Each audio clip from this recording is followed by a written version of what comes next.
अब प्रमाकरणम प्रमाणम, इस प्रमाण के लक्षण की व्याख्या कर ली, परीक्षा कर ली। अब उसके बाद जो दूसरे आचार्यों का प्रमाण लक्षण है उनका यहाँ पर दर्शन करा के उनके प्रमाण के लक्षण में अयुक्तता दिखा रहे हैं, मतलब कह रहे हैं कि तुम्हारा प्रमाण का लक्षण जो है वो गलत है, उसका खंडन हम यहाँ पर करेंगे। ठीक है। और सबसे पहले वो भाट्ट मीमांसक जो हैं उनका प्रमाण मत यहाँ पर प्रस्तुत करते हैं और उसका खंडन यहाँ पर करते हैं। बहुत ही गूढ़ है और बहुत ही इम्पोर्टेंट भी है, इसको ठीक है ध्यान से सुनना। कह रहे हैं कि यत्तु अनधिगतार्थ गंत्री प्रमाणम इति लक्षणम, यत्तु माने जो, यह कहा गया है भाट्ट मीमांसकों का जो प्रमाण का लक्षण है कि अनधिगतार्थ गंत्री प्रमाणम इति लक्षणम। ठीक है, मतलब अज्ञात अर्थ का बोधक जो होता है वही प्रमाण कहलाता है। कह रहे हैं तन्न, वह गलत है, क्योंकि एकस्मिन्नेव घटे घटोयम घटोयम, एक ही घड़े में यह घड़ा है यह घड़ा है, इस प्रकार से गृहीत ग्राहिणाम। ठीक है, मतलब ज्ञात अर्थ का ग्रहण करने वाले जो धारावाहिक ज्ञान है, धारावाहिक माने धारा की तरह जो ज्ञान चल रहा है, यह घड़ा है यह घड़ा है यह घड़ा है, इस प्रकार से ज्ञात अर्थ का ग्रहण करने वाले धारावाहिक ज्ञान के अप्रमाण्य प्रसंगात, प्रमाण नहीं होने से, ठीक है, उस धारावाहिक ज्ञान के प्रमाण नहीं होने के कारण, प्रमाण नहीं हुआ करेंगे यदि जो है तुम्हारे मत को हमने मान लिया तो। अब इसके इस भाग को संक्षेप में समझते हैं और इस भाग को हम दो भागों में बांट सकते हैं। पहला है कि भाट्ट मीमांसकों के द्वारा प्रमाण का लक्षण प्रस्तुत करना, और दूसरा है न्याय वैशेषिकों द्वारा उसमें दोष का दर्शन करना। ठीक है, तो पहले जो इनका लक्षण है भाट्ट मीमांसकों का प्रमाण का, उसको हम समझते हैं। उसमें कह रहे हैं कि अनधिगतार्थ गंत्री, ठीक है, अधिगत माने होता है जानना, ठीक है, ज्ञात या अवगत, और अनधिगत माने क्या हो गया, अज्ञात, अनवगत, ठीक है, अगृहीत। अर्थ माने होता है विषय, और गंत्री माने होता है गमक या बोधक या ग्राहक या उभासक। इसका मतलब, इस पूरे पद का मतलब हो गया, अर्थ हो गया कि अज्ञात अर्थ का ग्राहक जो ज्ञान होता है वह प्रमाण कहलाता है। ठीक है, अब यहाँ पर देखिए कि अर्थ का ज्ञान जो है या अर्थ का अवभाषक जो है वह दो प्रकार का हो सकता है। एक तो ज्ञात अर्थ का ज्ञान जो कि स्मृति कहलाता है, और एक अज्ञात अर्थ का ज्ञान जो कि अनुभव कहलाता है। हमने पहले ही जाना था कि ज्ञात विषयम जन्म ज्ञानम स्मृति और तद व्यतिरिक्तम ज्ञानम अनुभव है। तो ज्ञात विषय का ज्ञान जो है वो स्मृति कहलाएगा, और अज्ञात विषय का ज्ञान जो है वो क्या क्या, अज्ञात अर्थ का ज्ञान जो कहलाएगा वो अनुभव कहलाएगा। ठीक है, इसका मतलब क्या हुआ, इसका मतलब अनधिगतार्थ गंत्री का अर्थ क्या हो गया, अनुभव, क्योंकि अज्ञात अर्थ का बोधक है और अनुभव को ही यहाँ पर प्रमाण माना गया है।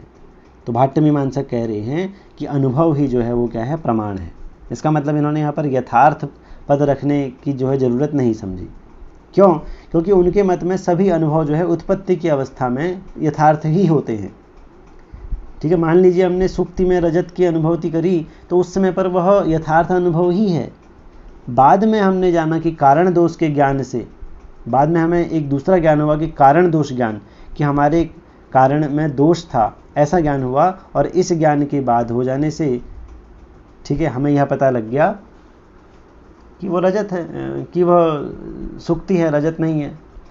ठीक है, इसी प्रकार जैसे हम देखते हैं कि यह शंख पीला है, ऐसा ज्ञान हुआ, लेकिन इस ज्ञान के बाद जो है पता चला कि नेत्रों में तो जो है वो पीलिया हुआ था, तो पीलिया दोष होने के कारण हमें पीला दिख रहा था ये चीज़। तो इस प्रकार से ज्ञान का बाधक उपस्थित हो गया, तो फिर हमें यथार्थता का ज्ञान हो गया, ठीक है, अनुभव हो गया। तो मीमांसकों के अनुसार पहली स्टेज में जो है सभी जो है ज्ञान होते हैं वो यथार्थ होते हैं, इसलिए इन्होंने कहा अनुभव ही प्रमाण है। मतलब अगर हमने रेगिस्तान में रेत को चमकता हुआ देखा और उससे पानी समझा, तो उस समय पर यह प्रमाण ही था, वह यथार्थ ज्ञान ही था, वह अनुभव जो है रेत को चमकते हुए रेत को पानी समझना, पानी का कोई सरोवर समझना, उस समय पर वह ज्ञान ही है, वह अनुभव ही यथार्थ ज्ञान है। बाद में जो हमारे कारण दोष में जो है कारण में जो है हमारे दोष आ गया, तो फिर हमने समझा कि वह तो हमारे कारण में दोष था, ऐसा ज्ञान हमें हुआ कि वह तो रेत है, वह तो सूर्य से चमक रहा था। तो उसके बाद हमारे उस ज्ञान का बाद हो गया, और फिर हमें दूसरा ज्ञान हो गया कि रेत चमक रही थी, पानी नहीं था, सरोवर नहीं था। तो इस प्रकार से उत्पत्ति की अवस्था में जो है पहले पहले जो है वह ज्ञान यथार्थ ही हुआ करता है, ऐसा जो है मीमांसक मानते हैं। ठीक है। अब न्याय वैशेषिक वाले इसमें दोष दिखाते हैं। वो कहते हैं कि यदि अज्ञात अर्थ के ग्राहक को ही प्रमाण मानेंगे तो जो धारावाहिक ज्ञान होगा उसमें प्रमाण का लक्षण घटित नहीं हो पाएगा। ठीक है। धारावाहिक ज्ञान में प्रमाण का लक्षण जो है वो घटित नहीं हो पाएगा। धारावाहिक ज्ञान का मतलब एक ही विषय में एक ज्ञान के बाद दूसरा ज्ञान, दूसरे ज्ञान के बाद तीसरा ज्ञान, तीसरे ज्ञान के बाद चौथा ज्ञान। तो इस प्रकार धारा रूप में होने वाला जो ज्ञान है वह धारावाहिक ज्ञान कहलाएगा। जैसे आँख ने किसी घड़े को देखा बाहर, ठीक है, मतलब आँख है इंद्रिय और घड़ा जो है वो हो गया पदार्थ। तो इंद्रिय से पदार्थ का सन्निकृष्ट हुआ। ठीक है। तो इंद्रिय आँख ने जब घड़े को देखा तो पहले पहले यह ज्ञान हुआ, पहले क्षण में यह ज्ञान हुआ यह घड़ा है, दूसरे क्षण में फिर ज्ञान हुआ यह घड़ा है, तीसरे क्षण में ज्ञान हुआ यह घड़ा है। तो इस प्रकार से क्षणों में पहले दूसरे तीसरे चौथे क्षणों में लगातार धारा रूप में जो है ज्ञान हो रहा है कि यह घड़ा है, यह घड़ा है, यह घड़ा है। इस प्रकार यह ज्ञान क्या कहलाएगा? धारावाहिक ज्ञान कहलाएगा। अब इनमें जो पहला क्षण है उसमें जो ज्ञान हुआ यह घड़ा है, वह तो अज्ञात अर्थ का ग्राहक हो गया, अतः वहाँ पर मीमांसक का लक्षण तो प्रमाण हो सकता है। लेकिन दूसरे क्षण में, तीसरे क्षण में, चौथे क्षण में वह ज्ञान तो गृहीत हो गया है, ज्ञात हो गया है, और इसलिए वह स्मृति बन गया। अब वह अज्ञात कहाँ रहा, इसलिए वह स्मृति बन गया, और स्मृति होने के कारण वह अनुभव नहीं रहा। इसलिए वहाँ पर जो है तुम्हारा जो प्रमाण का लक्षण है कि अनुभव ही जो है प्रमाण है, वह लक्षण वहाँ पर घटित नहीं हो पाएगा। ठीक है। लेकिन मीमांसक क्या बोलते हैं? मीमांसक तो बोलते हैं कि दूसरे क्षण का ज्ञान भी जो है वो प्रमाण है, तीसरे क्षण का ज्ञान भी जो है वो प्रमाण है अनुभव होने से। मतलब दूसरे क्षण में भी अनुभव हो रहा है, तीसरे क्षण में भी अनुभव हो रहा है, चौथे क्षण में भी अनुभव हो रहा है। मतलब धारावाहिक ज्ञान जो है वह प्रमाण है, उसको भी प्रमाण मानता है मीमांसक। इसलिए जो है न्यायिक कहते हैं कि तुम्हारे जो है प्रमाण के लक्षण में अव्याप्ति दोष है, क्योंकि पहले क्षण में तो वह अज्ञात था इसलिए हमको यह घड़ा है ज्ञान हुआ, लेकिन दूसरे क्षण में तो वह स्मृति बन गया ना। ज्ञात विषयम जन्म ज्ञान में स्मृति, संस्कार रूप में बना रहा तो स्मृति बन गया। तो दूसरे तीसरे चौथे क्षण में जो हमें ज्ञान हो रहा है यह घड़ा है, घड़ा है, घड़ा है, वह तो धारावाहिक ज्ञान क्या बन गया? स्मृति बन गया। और स्मृति होने से वह अनुभव से भिन्न हो गया, और अनुभव ही प्रमाण कहलाता है। तो जब वो अनुभव ही नहीं रहा तो प्रमाण कहाँ से कहलाएगा? तो इससे रहेगी तुम्हारे उसमें धारावाहिक ज्ञान को भी प्रमाण मानते हैं, इसलिए तुम्हारे वाले ज्ञान में जो है वो प्रमाण के लक्षण में जो है कह रहे अव्याप्ति दोष है। ठीक है। तो इतना जो है इसमें हमने समझा। अब बाकी का जो ये पार्ट है इसमें फिर से इसके दो पार्ट करेंगे, और इसमें पहले भाट्ट मीमांसक जो है न्यायिकों ने जो दोष दिखाया था उसका निवारण करेंगे, और चौथे मतलब इसके अगले पार्ट में इसमें पहले जो है जो भाट्ट मीमांसक है वो अपने दोष का निवारण करेंगे जो न्यायिकों ने दिखलाया था, और दूसरे भाग में जो है सिद्धांती मतलब न्याय वैशेषिक जो हैं वह अपने वाले मत का समर्थन करेंगे फिर से, और अपने मत को यहाँ पर पुष्ट रूप में ऊपर रख देंगे। ठीक है। अब इसको समझते हैं। अब यहाँ पर मीमांसक ने कहा कि अन्यान्य क्षण विशिष्ट विषयीकरणात् अनधिगतार्थ गंत्रिता, मतलब अलग अलग क्षणों में, ठीक है, अलग अलग क्षणों से, भिन्न भिन्न क्षणों से विशिष्ट जो वह धारावाहिक ज्ञानों का विषय होता है, ठीक है, इससे उसकी अनधिगतार्थ गंत्रिता जो है सिद्ध होती है। मतलब हर ज्ञान जो है अलग अलग क्षणों में होता है। पहले क्षण में जो है पहला ज्ञान होता है, दूसरे क्षण में दूसरा ज्ञान होता है। इसीलिए जो है पहले क्षण का ज्ञान अज्ञात हुआ, फिर दूसरे क्षण का ज्ञान जो है अज्ञात हुआ, और अलग अलग क्षणों में होने के कारण जो है वे क्या हुए? धारावाहिक ज्ञान हुए, और अलग अलग क्षण होने के कारण भी धारावाहिक ज्ञान क्या हुए? अज्ञात अर्थ के ग्राहक हुए, क्योंकि वो भिन्न भिन्न क्षणों में हो रहे हैं, इसलिए वो अज्ञात अर्थ के ग्राहक हैं। इसलिए ठीक है। तो इसलिए तो वो कह रहा है कि अन्य अन्य क्षण विशिष्टात, कि अलग अलग क्षणों से विशिष्ट होने के कारण, अलग अलग क्षणों में होने के कारण क्या?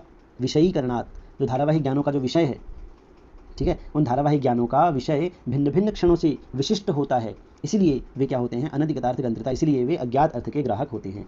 तो न्यायी कहता है नहीं, ये भी ठीक नहीं है। क्यों? क्योंकि प्रत्यक्षेण सूक्ष्म काल भेदान आकलनात्, क्योंकि तुम प्रत्यक्ष रूप में जो है सूक्ष्म काल के भेदों को नहीं देख सकते हो। मतलब तुम समय को जो है इतना सूक्ष्म दर्शन नहीं कर सकते कि पहला क्षण खत्म हुआ और दूसरा शुरू हुआ, दूसरा क्षण खत्म हुआ और तीसरा क्षण शुरू हुआ, इतना सूक्ष्म नहीं देख सकता कोई भी। तो कह रहा है प्रत्यक्ष में जो है आँखों के द्वारा तुम सूक्ष्म काल के भेदों का आकलन नहीं कर सकते। वह बहुत ही गूढ़ है, बहुत ही मतलब फास्ट होने वाली चीज़ है। ठीक है। और यदि तुम ऐसा कर लेते हो, काल भेद ग्रह, यदि काल के भेदों का भी ग्रहण, यदि काल के सूक्ष्म जो क्षण कितना छोटा होता है उसका भी यदि हम उस क्षण रूपी भेद का भी ग्रहण यदि हमें होने लग जाए, तो फिर क्रियादि संयोगांतानाम चतुर्णाम योगपद्याभिमानो न स्यात्। तो यदि ऐसा होने लग जाता कि काल के इतने सूक्ष्म भेदों का ग्रहण भी हमें होने लग जाता कि एक क्षण खत्म हुआ और दूसरा क्षण शुरू हुआ, सेकंड तो बहुत बड़ा हो गया, सेकंड तो काफ़ी बड़ा है, सबसे छोटा होता है क्षण, और उसका भी यदि हमें ज्ञान होने लग गया कि क्षण खत्म हुआ दूसरा क्षण शुरू हुआ, ठीक है, तो कह रहा है तो फिर तो हमें ऐसा भ्रम नहीं हुआ करता जो हुआ करता है। कौन सा भ्रम? क्रियादि संयोगांतानाम चतुर्णाम योगपद्याभिमानो न स्यात्। क्रिया से लेकर के संयोग तक जो 4 प्रकार की क्रियाएं होती हैं, उन क्रियाओं का एक साथ होने का जो भ्रम होता है वो हमें नहीं हुआ करता, ठीक है। 4 कार्यों के एक साथ होने का, योगपद्य होने का भ्रम जो होता है वो हमें नहीं हुआ करता। कौन कौन से हैं वो 4 क्रियाएं? क्रिया कौन कौन से हैं वो? पहला है क्रिया, दूसरा है क्रिया तो विभाग, ठीक है, मतलब क्रिया से विभाग, तीसरा है विभाग से पूर्व संयोग का नाश, ठीक है, और चौथा है उत्तर देश में संयोग की उत्पत्ति, उत्तर संयोगोत्पत्ति ही थी, ठीक है, उत्तर देश से संयोग की उत्पत्ति। अब जो है ऐसा नहीं हुआ करता, ठीक है, इसलिए जो है तुम्हारा जो ये तुमने जो कथन कहा कि अन्य अन्य क्षण में होने के कारण जो है अनधिगतार्थ गंत्रता है, अज्ञात अर्थ का जो बोधक होते हैं, वह जो है गलत है, क्योंकि हम प्रत्यक्ष के द्वारा क्षण रूपी जो गूढ़ समय का जो चलना है उसको हम जो है नहीं देख सकते प्रत्यक्ष प्रमाण के द्वारा, और यदि हम देख पाते तो हमें इस प्रकार का भ्रम नहीं हुआ करता। एक ही क्षण में होने का भ्रम जो होता है हमें 4 क्रियाओं का, वो नहीं हुआ करता। अब वो क्या चीज़ है इसको अच्छी तरीके से अब विस्तृत रूप से समझते हैं। अब यहाँ पर भाट्ट मीमांसक जो है वो फिर से अपने मत को पुष्ट करता है और अपने दोष का निवारण करता है, कहता है कि ठीक है, एक ही घट का सभी धारावाहिक ज्ञानों द्वारा ग्रहण होता है, कोई बात नहीं, कह रहा फिर भी इन सभी ज्ञानों में यह घट है, यह घट है, यह घट है, इस प्रकार का भान तो हुआ ही करता है। मतलब जब हम बोल रहे हैं यह घट है, यह घट है, इसमें घट के साथ एक शब्द और आ रहा है और वो है यह, मतलब यह घट है, यह घट है, इस तरह से, ठीक है। अब जब हम पहले क्षण में बोलते हैं यह घट है तो इसका विशेषण क्या हुआ? प्रथम क्षण विशिष्ट ज्ञान।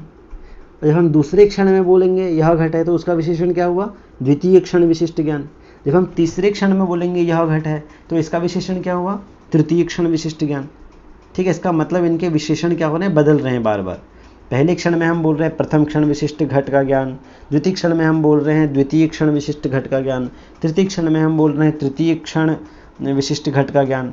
तो इस तरह से इनमें विशेषण बदल रहा है, और विशेषण के बदलने से विशेष भी बदल जाया करता है, ठीक है। यह नियम है कि विशेषण के बदलने से विशेषण भी बदल जाया करता है। जैसे हम बोले यदि नील कमल और रक्त कमल, तो कमल तो वही है, लेकिन नील कमल बोलने से नीला कमल का ज्ञान होता है और रक्त कमल बोलने से लाल कमल का अलग ज्ञान होता है। उसी प्रकार जब हम बोलेंगे प्रथम क्षण विशिष्ट घट तो उस समय हमको प्रथम क्षण वाले घट का ज्ञान होगा। जब हम बोलेंगे द्वितीय क्षण विशिष्ट घट तो उस समय पर हमें द्वितीय क्षण वाले घट का ज्ञान होगा। जब हम बोलेंगे तृतीय क्षण विशिष्ट घट तब हमें तृतीय क्षण के घट वाला का ज्ञान होगा। इस तरह चतुर्थ पंचम तो अलग अलग ज्ञान। तो मतलब हर क्षण के घट का ज्ञान जो है वह अज्ञात है।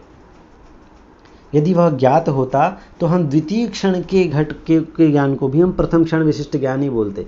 फिर हम 7वें क्षण में जो घट का ज्ञान हमें हो रहा है उस समय भी हम उसको प्रथम क्षण का घट विशिष्ट ज्ञान बोलते, यदि हमें वह ज्ञात होता। इसका मतलब वो अज्ञात है, इसलिए उनका जो है विशेषण भी बदल रहा है। और इसीलिए जो है वो कह रहा है कि अन्य अन्य क्षण विशिष्ट विषयीकरणात् अनधिगतार्थ गंत्रता, कि अन्य अन्य क्षणों में अलग अलग विषय होने से, अलग अलग विशेषण होने से जो है अनधिगतार्थ गंत्रता सिद्ध होती है, अज्ञात अर्थ जो होता है वो सिद्ध होता है, ठीक है। अब इसी को न्यायिक जो बोलते हैं वो बोलते हैं नहीं, ऐसा गलत है, ऐसा कहना आपका सही नहीं है। क्यों? क्योंकि प्रत्यक्ष के द्वारा तुम सूक्ष्म काल के भेदों का ग्रहण नहीं कर सकते। मतलब धारावाहिक ज्ञान के स्थल पर द्वितीय और तृतीय और चतुर्थ ज्ञान में जो द्वितीय क्षण विशिष्ट घट आदि का ज्ञान ग्रहण हो रहा है, तृतीय क्षण का ज्ञान तुम्हें हो रहा है, चतुर्थ क्षण विशिष्ट घट का ज्ञान जो तुम्हें हो रहा है, ये तभी संभव है जब तुम पहले क्षण को, द्वितीय क्षण, तृतीय क्षण, इन सब का भेद जो है आप प्रत्यक्षतः अनुभव कर पाएँ। मतलब आप यह जान पाएँ कि पहला क्षण अब खत्म हुआ, अब दूसरा क्षण शुरू हो गया, अब दूसरा क्षण खत्म हुआ, अब तीसरा क्षण शुरू हो गया।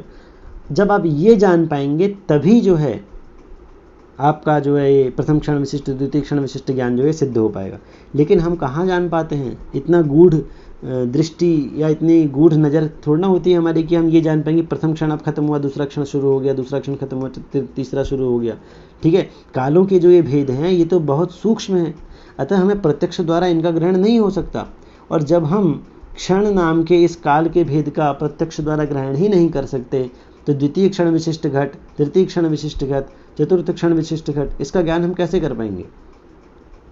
ठीक है, और जो आपने विशेषण बताया वही हम भी बोल रहे हैं कि विशेषण के ज्ञान के बिना विशिष्ट का ज्ञान ही नहीं हो पाता। तो जब हम उनका ग्रहण ही नहीं कर पाएंगे तो विशेषण का ज्ञान भी नहीं होगा, और विशेषण का ज्ञान नहीं होगा तो विशेष्य का ज्ञान भी नहीं हो पाएगा। ठीक है, ये तो नियम है, ना गृहीत विशेषणा बुद्धि विशिष्टेषु उपजायते, मतलब बिना विशेषण के ज्ञान के विशिष्य का ज्ञान भी नहीं हुआ करता, तो ज्ञान होगा ही नहीं, क्योंकि हम उसका ग्रहण ही नहीं कर पा रहे उस क्षण का, हमको पता ही नहीं लग रहा है कि कब पहला क्षण खत्म हो रहा है और दूसरा शुरू हो जा रहा है। ठीक है, तो इस प्रकार जो तुम्हारा धारावाहिक ज्ञान है वह जो है उसमें उसमें जो है अव्याप्ति दोष है। धारावाहिक ज्ञानों में तुम्हारा जो लक्षण है वह जो है घटित नहीं होता है। ठीक है, अब यहाँ पर उन्होंने तर्क दिया, ठीक है, जो है उदाहरण दिया न्यायिकों ने। उन्होंने कहा कि सूक्ष्म काल भेदों का प्रत्यक्ष जो है हम प्रत्यक्ष द्वारा जो है हम ग्रहण नहीं कर सकते, और इसमें तर्क ये है कि यदि हम काल के सूक्ष्म भेदों का प्रत्यक्ष द्वारा ग्रहण कर पाते तो क्रिया से लेकर संयोग तक के 4 क्रियाएं होती हैं, 4 व्यापार होते हैं, उन चारों व्यापारों में एक ही काल में उत्पन्न होने का जो है भ्रम हमें नहीं हुआ करता। मतलब जब हम वृक्ष से कोई फल तोड़ते हैं तो वृक्ष से फल अलग होने के बीच में जो है 4 क्रियाएं हो जाती हैं, कह रहे हैं। ठीक है, 2 उदाहरण देंगे। पहला उदाहरण वृक्ष से बता रहा हूँ कि वृक्ष से जब कोई चीज़ अलग हुई तो उसी बीच जो है 4 क्रियाएं हो गई। या फिर जब हमने कागज़ फाड़ा तो फाड़ते जो पहला फटा उसी समय पहले फटते ही समय 4 चीज़ें हुई। थोड़ा सा एक सुई के बराबर फटने से पहले ही जो है 4 क्रियाएं हो गई, फटते समय ही 4 क्रियाएं हो गई। उसकी कौन कौन सी क्रिया हुई, तो कह रहे हैं उसमें जो है फल के अपने वृक्ष से जो अलग होने में ही 4 व्यापार होते हैं। पहला व्यापार क्या हुआ, पहले में सबसे पहले फल में क्रिया हुई, ठीक है, उसके तुरंत बाद जो है क्रिया के द्वारा विभाग हुआ, मतलब जो फल जो है अपने वृंत से अलग होना हो गया। ठीक है, तीसरे जो व्यापार है वो उसमें विभाग से पूर्व संयोग का नाश हो गया, मतलब जब वृक्ष से फल अलग हुआ तो फल और वृक्ष का जो संयोग था उसका नाश हो गया। तीसरा व्यापार ये हुआ।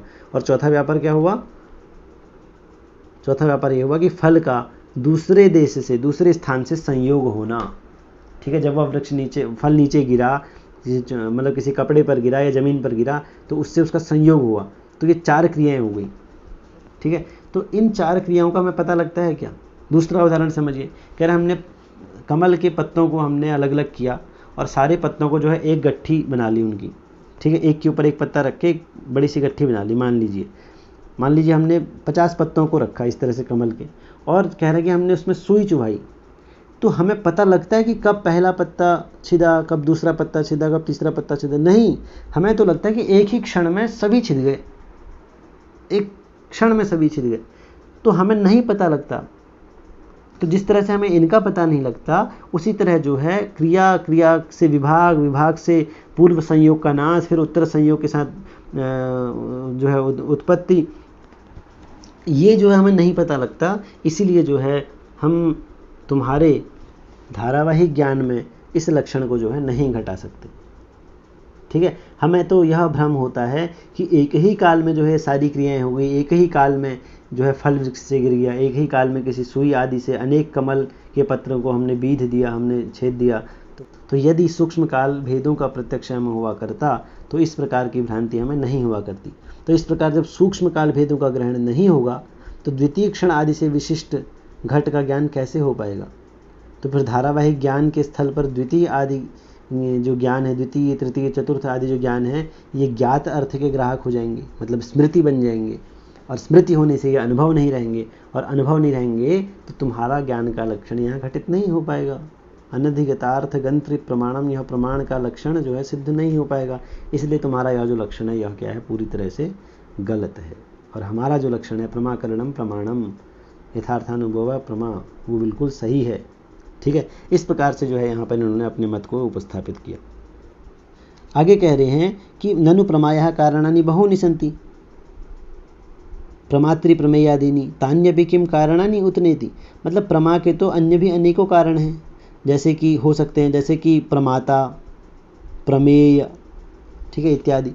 तो क्या वे भी प्रमा के करण हैं या नहीं? क्या उन्हें भी हम प्रमा का करण कह सकते हैं? ठीक है, तो यहाँ पर कहते हैं उच्यते, हाँ ठीक है, आप जो कह रहे हैं सत्यपि, प्रमाता तथा प्रमेय के होने पर भी, प्रमातरि प्रमेये च सत्यपि, सति अपि, होने पर भी, प्रमाता तथा प्रमेय के होने पर भी जो है प्रमाण अनुत्पत्ति, प्रमा की उत्पत्ति जो है नहीं होती है। ठीक है, लेकिन इंद्रिय संयोगादौ सति अविलंबेन प्रमोत्पत्ति, लेकिन इंद्रिय से जब पदार्थ का संयोग होता है, ठीक है, इंद्रिय और पदार्थ का संयोग आदि होने से अविलंब माने तुरंत जो है प्रमा की उत्पत्ति हो जाया करती है। आँख ने जो है बाहर घड़े को देखा और तुरंत जो है प्रमा माने ज्ञान की उत्पत्ति हो गई, यह घड़ा है। ठीक है, लेकिन प्रमाता अगर होगा और प्रमेय होगा लेकिन इंद्रिय संयोग नहीं होगा तो जो है प्रमा की उत्पत्ति नहीं होती है। ठीक है, इसलिए इंद्रिय तथा संयोग आदि को ही इंद्रिय संयोग आदि रेव करणम, इंद्रिय संयोग आदि रेव करणम, इंद्रिय तथा संयोग आदि ही प्रमा का जो है करण माना गया है, साधन माना गया है।